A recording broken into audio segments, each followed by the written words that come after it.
Assalamualaikum warahmatullahi wabarakatuh. Pada kesempatan kali ini kami dari kelompok 9 yang beranggotakan saya sendiri, Tiara Ning Pitaloka Dewi, NPM 196900025, dan juga rekan saya Zulaidatul Fajriyah Normawati, NPM 196900009. Di sini kami akan menjelaskan materi tentang food addictive atau bahan tambahan makanan. Pada slide pertama ada pengertian bahan tambahan pangan atau BTP dalam Peraturan Menteri Kesehatan RI Nomor 722/per/9/8/8 Nomor 1168//per/10/199. Bahan yang biasanya tidak digunakan sebagai makanan dan biasanya bukan merupakan ingredient khas makanan, mempunyai atau tidak mempunyai nilai gizi yang dengan sengaja ditambahkan ke dalam makanan untuk maksud teknologi, termasuk organoleptik pada pembuatan, pengolahan, penyediaan, perlakuan, perwadahan, pembungkusan, penyimpanan, atau pengangkutan makanan untuk menghasilkan atau diharapkan menghasilkan langsung atau tidak langsung suatu komponen yang mempengaruhi sifat khas makanan. Jadi, intinya food addictive adalah secara umum food addictive atau bahan tambahan makanan adalah bahan atau campuran bahan yang secara alami bukan merupakan bagian dari bahan baku pangan, tetapi ditambahkan ke dalam pangan untuk mempengaruhi sifat atau bentuk pangan.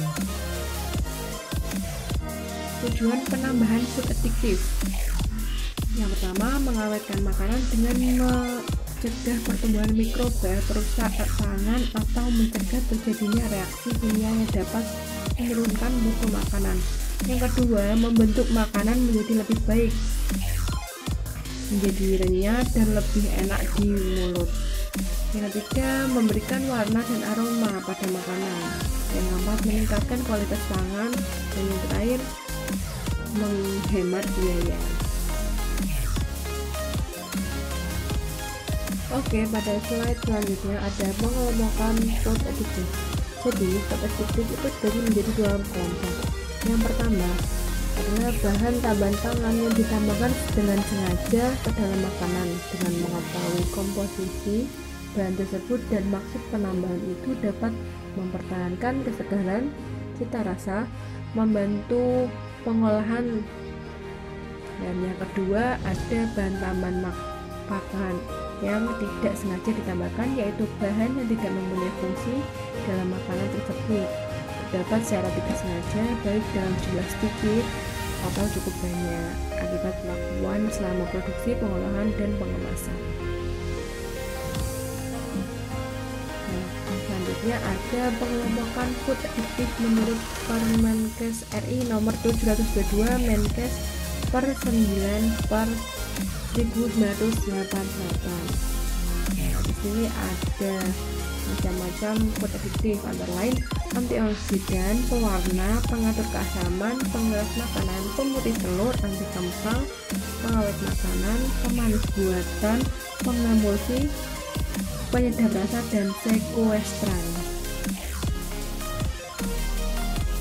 Yang pertama ada pewarna.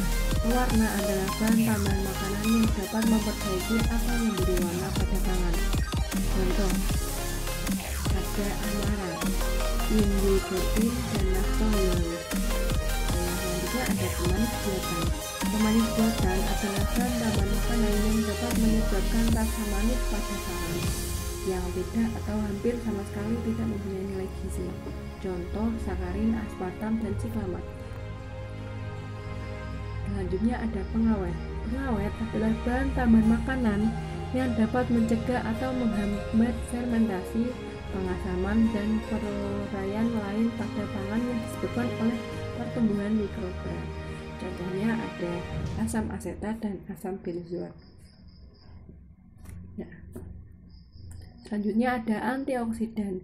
Antioksidan adalah BTM yang dapat mencegah atau menghambat proses oksidasi lemak sehingga mencegah terjadinya ketengikan. Contohnya ada TBHQ.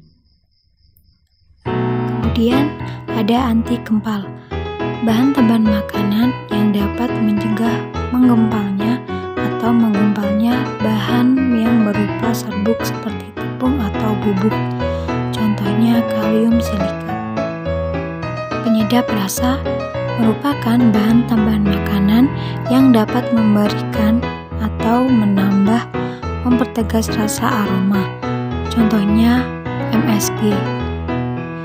Pengatur keasaman merupakan bahan tambahan makanan yang dapat mengasamkan, menetralkan, dan mempertahankan derajat keasaman pangan, contoh alginat dan lecitin.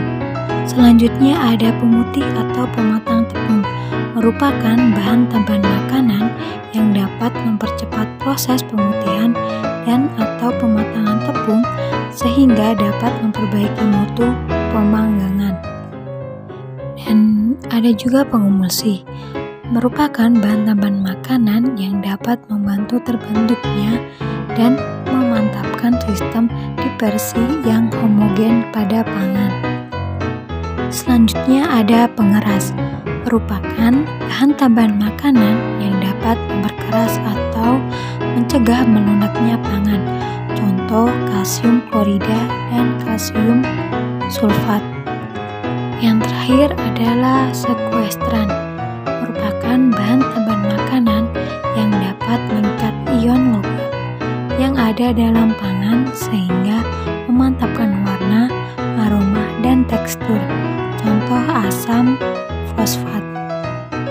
Selain BTP atau bahan tambahan pangan yang tercantum dalam peraturan menteri, masih ada beberapa bahan tambahan makanan lainnya yang biasa digunakan dalam pangan, misalnya enzim, penambah gizi, dan humektan. Enzim ini merupakan bahan tambahan makanan yang berasal dari hewan, tanaman, atau mikroba yang dapat menguraikan secara enzimatis, misalnya membuat pangan menjadi lebih empuk atau lebih larut dan lain-lain.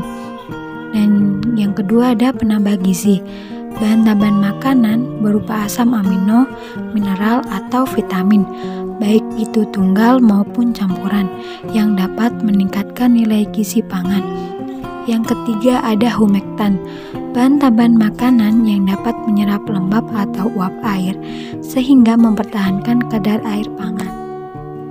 Menurut Permenkes RI nomor 722 Menkes/9/9/88, bahan tambahan makanan yang banyak beredar dan digunakan masyarakat, namun pada dasarnya dilarang penggunaannya, di antaranya formalin, natrium tetrakarbonat, kloramfenikol, kalium klorat, nitrofuranzon, asam salisilat, diktil pirokarbonat, p-penitil karbamida. Syarat-syarat bahan tambahan makanan yang pertama ada food additive atau bahan tambahan makanan yang dapat digunakan bila harus dapat mempertahankan nilai gizi makanan tersebut, tidak mengurangi zat-zat esensial di dalam makanan, dapat mempertahankan atau memperbaiki mutu makanan, menarik bagi konsumen tetapi tidak merupakan suatu penipuan. Yang kedua ada food additive, tidak boleh digunakan bila merupakan tindakan penipuan kepada konsumen, menurunkan nilai gizi makanan, menyembunyikan kesalahan dalam teknik pengolahan. Thank you for watching.